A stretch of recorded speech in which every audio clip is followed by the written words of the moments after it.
वली ज़रदारी सां चूंडियल नुमाइंदनि मुलाक़ात कई आहे। अहम ख़बर नाज़रीन अवां सां शेयर कयूं पिया। सदर मुमलकत आसिफ अली ज़रदारी सां चूंडियल नुमाइंदनि मुलाक़ात कई आहे। ज़रदारी हाउस नवाब शाह में सदर आसिफ अली ज़रदारी सां क़ौमी असैम्बलीअ जे डिप्टी स्पीकर ग़ुलाम मुस्तफ़ा शाह मुलाक़ात करे ईद उल अज़हा जूं वाधायूं ॾिनियूं। सदर आसिफ अली ज़रदारी सां सूबाई वज़ीर अली हसन ज़रदारी, ज़ियाउल हसन नंजार, ज़ुल्फ़कार अली शाह समेत ॿियनि पिणु मुलाक़ात कई। मुलाक़ात दौरान मुल्की सियासी सूरत हाल ऐं ॿियनि मामलनि ते ख़्यालनि जी ॾेवट कई वई। चूंडियल नुमाइंदनि खे हिदायत कंदे सदर आसिफ अली ज़रदारी जो चवणु हो त चूंडियल नुमाइंदा अवाम जे विच में रही संदन मसइला हल कनि ऐं तरक़ियाती मनसूबनि खे तेज़ कयो वञे। सदर आसिफ अली ज़रदारी सां इहे अहम मुलाक़ातूं थियूं आहिनि। नाज़रीन, इन हवाले सां अवां खे आगाही ॾियूं पिया त सदर मुमलकत आसिफ अली ज़रदारी सां चूंडियल नुमाइंदनि मुलाक़ात कई आहे।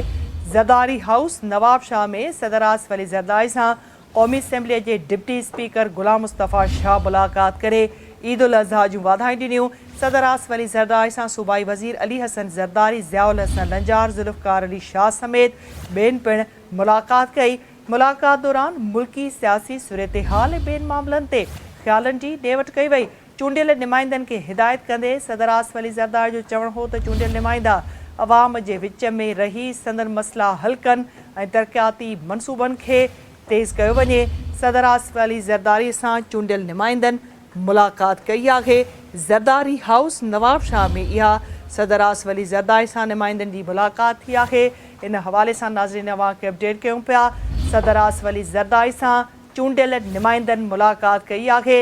ज़रदारी हाउस नवाब शाह में सदर आसिफ अली ज़रदारी सां क़ौमी असैम्बलीअ जे डिप्टी स्पीकर ग़ुलाम मुस्तफ़ा शाह मुलाक़ात करे ईद उल अज़हा जूं वाधायूं ॾिनियूं आहिनि। इन मुलाक़ातुनि जा वधीक अपडेट्स मालूम करण लाइ असां राब्तो कयो आहे नवाब शाह में सिन टीवी न्यूज़ जे ब्यूरो चीफ ज़ुल्फ़कार ख़ासकेली सां। ज़ुल्फ़कार, अपडेट कजो, ज़रदारी हाउस में ही जेके सदर आसिफ अली ज़रदारी सां चूंडियल नुमाइंदनि मुलाक़ातूं कयूं आहिनि।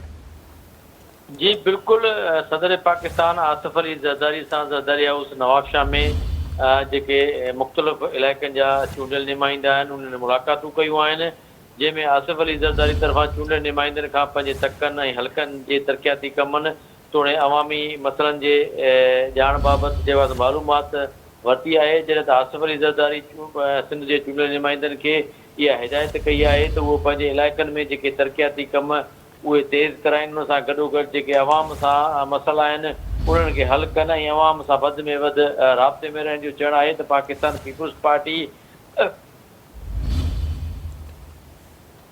जी